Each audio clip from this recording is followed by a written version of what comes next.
오늘 우리가 보고자 하는 말씀은 요한복음 1장 35절에서 42절에서 메시아라는 제목으로 말씀을 상고하고자 합니다.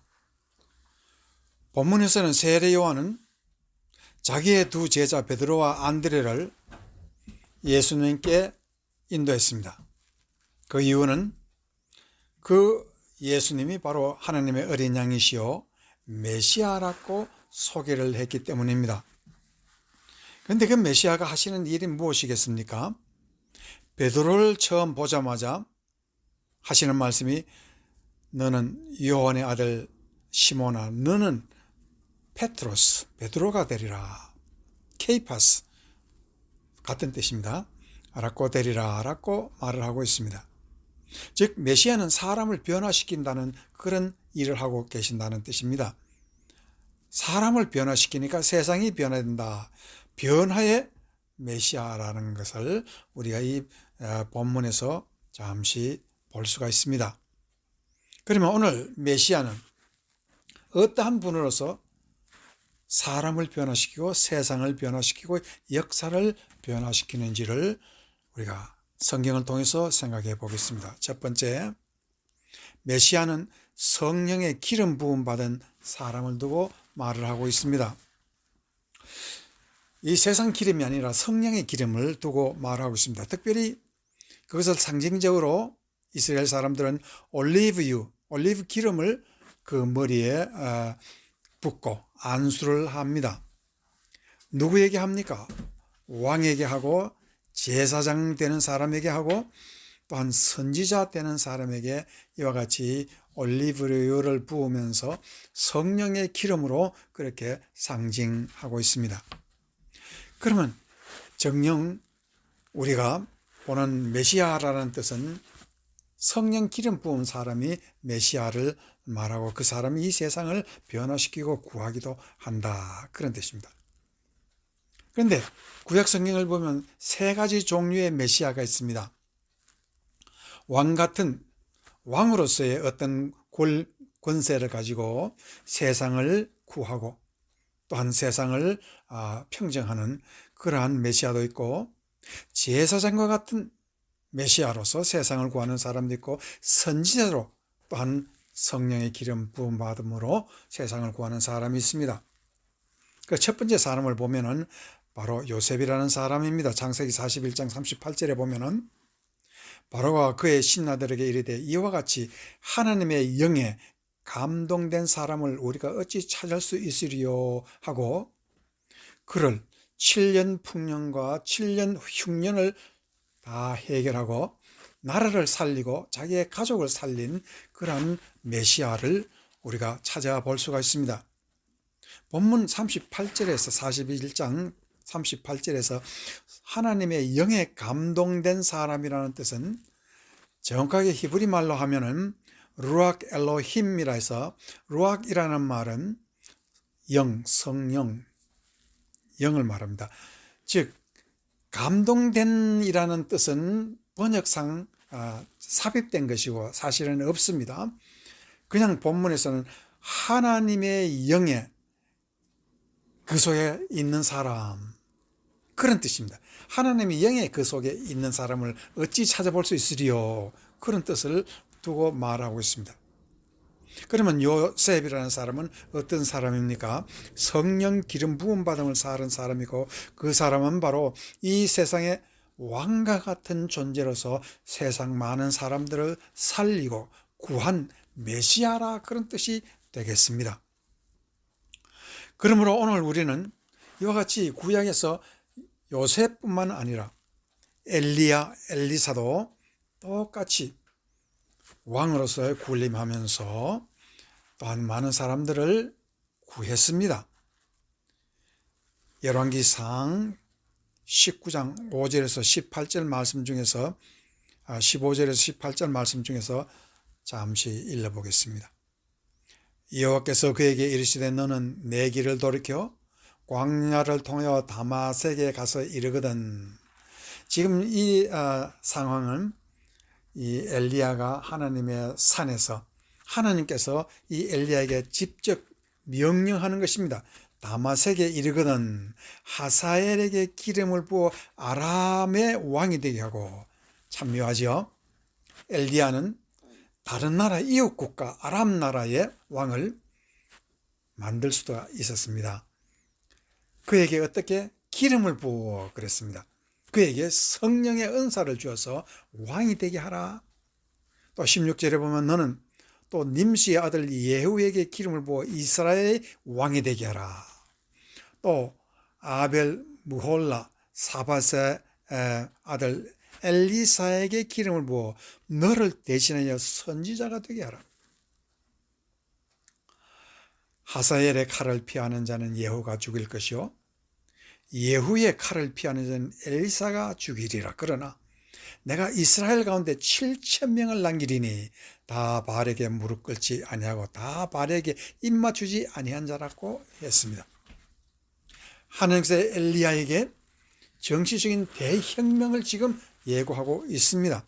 그것을 네가 성령을 받았으므로 네가 이 세상에 나가서 왕과 같은 메시아가 되어서 일을 하라고 말을 하고 있습니다. 그 이유는 목적이 어디 있느냐? 7,000명의 진정한 성령 받은 사람을 이 땅에 남기고자 하는 것이었습니다. 과연 그와 같은 일을 엘리야는 하고 엘리사는 엘리야가 이 세상을 떠날 때에 그에게서부터 갑절의 성령을 받아서 이스라엘을 되게 아주 엄청난 정치적인 혁명을 일으켰던 사람으로서 엘리야와 엘리사는 왕과 같은 메시아로 일을 했다라는 것을 성서를 통해서 알 수가 있습니다. 또한 여러분이 잘 아시는 기도로서 제사장으로서 우리에게 큰 일을 한 사람이 있으니 그 사람은 바로 여러분이 잘 아시는 사무엘이라는 사람입니다. 사무엘은 우리에게 남긴 귀한 말씀이 있는데 그는 내가 기도를 쉬는 죄를 범치 않게 하소서라고 함으로써 기도의 중요성을 강조했고 그 기도를 통해서 다윗이라는 왕을 낳았습니다. 그러므로 그런 제사장 중에 귀한 제사장으로서 한 나라를 많은 사람을 구하는 메시아로서 일을 한 것도 사실입니다. 모세는 또한 어떤 사람입니까? 이 모세는 하나님께 십계명을 받은 놀라운 주의 말씀의 선지자로서 말씀으로 이스라엘 백성들에게 선지자로서 메시아가 된 사람입니다. 그러나 이 모세가 우리에게 또 말씀하는 건 신명기 18장 15절에 보면 네 하나님 여호와께서 너희 가운데 네 형제 중에서 너를 위하여 너와 같은 선지자 하나를 일으키시리니 너희는 그의 말을 들을지니라 했습니다. 모세가 친히 얘기하는 너희 중에 있는 그 선지자가 올 터인데 그 선지자가 누굽니까? 바로 예수 그리스도. 이 예수 그리스도의 말로 왕이 함께 되시고 선지자가 되시고 제사장이 되신 위대한 메시아 중에 메시아, 완전한 메시아가 예수 그리스도십니다. 예수 그리스도는 어떻게 이와 같은 큰 메시아가 되었습니까?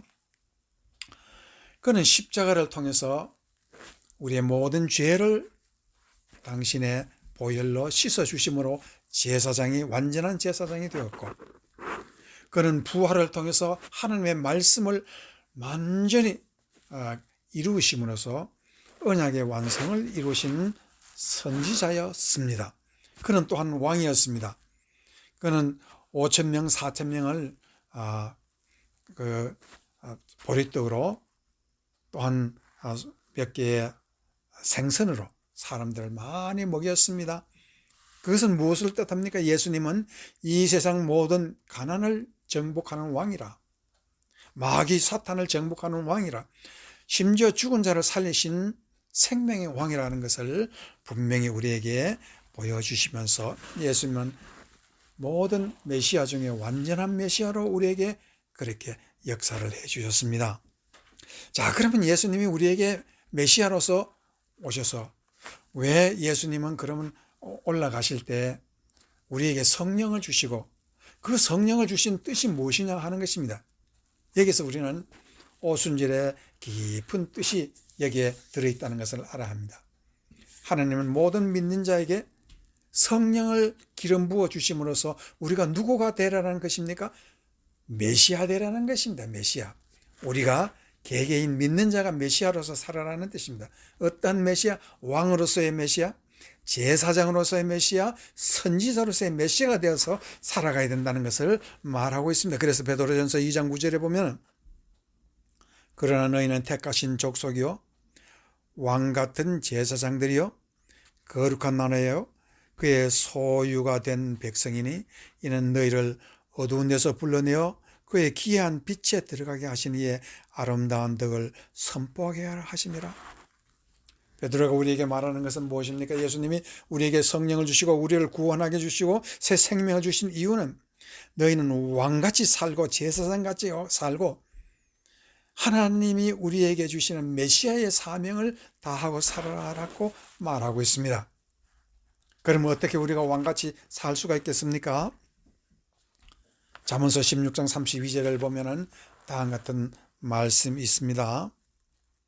노하기를 더디하는 자는 용사보다 낫고 자기의 마음을 다스리는 자는 성을 빼앗는 자보다 나으니라고 말을 하고 있습니다. 자기의 마음을 다스리는 자는요, 이 세상을 다스리기 전에 가장 중요한 사명으로서 우리는 그 사람이 바로 메시아라는 뜻입니다. 하나님이 주신 믿음으로 내 마음을, 성령으로 내 마음을 다스릴 줄 아는 사람, 그 사람이 바로 우리가 얘기하는 수신제가 지옥 평천하는 그런 놀라운 왕의 자질이 있는 사람이다라고 성경은 아주 분명하게 말하고 있습니다. 자기의 마음 하나 다스리지 못하면 이 세상에 누구를 다스리겠습니까?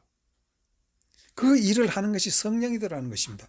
그 일을 하는 것이 성령으로 말미암아 기름 부은 자의 바로 왕 같은 삶이 되는 것이고, 그러한 삶이 바로 하나님이 칭찬하는 삶이라는 것입니다.